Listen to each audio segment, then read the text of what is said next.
મિત્રો ઉનાળો ચાલુ થઈ ગયો છે એટલે આપણે કીડીઓને કીડિયારું પૂરવું જોઈએ જેનાથી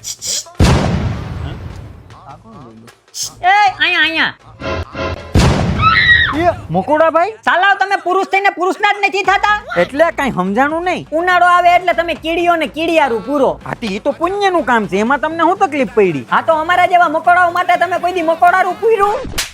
આ સાલાવ પુરુષો જ પુરુષોની પથારી ફેરવે છે. અરે ના મકોડો ભાઈ એવું કઈ નથી, આ તો ખાલી એક પ્રકારની સેવા છે. સેવા?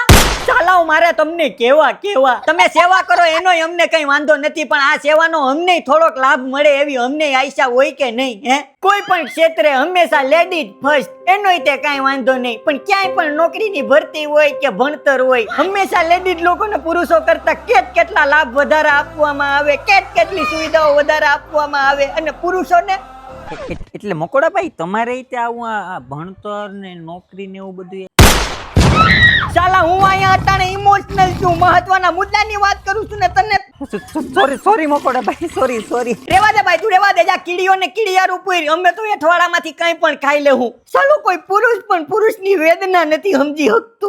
રડોમાં મકોડા ભાઈ, તમે રડોમાં, તમે તો મારી આંખો ખોલી નાખી.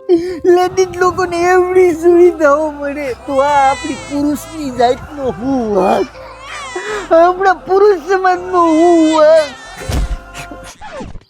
તમે ઉપાધિ કરો માં, હવે તો હું જેટલું પણ કીડિયારું પૂરી એની હાયરો હાયર મકોડારું પણ પૂરી.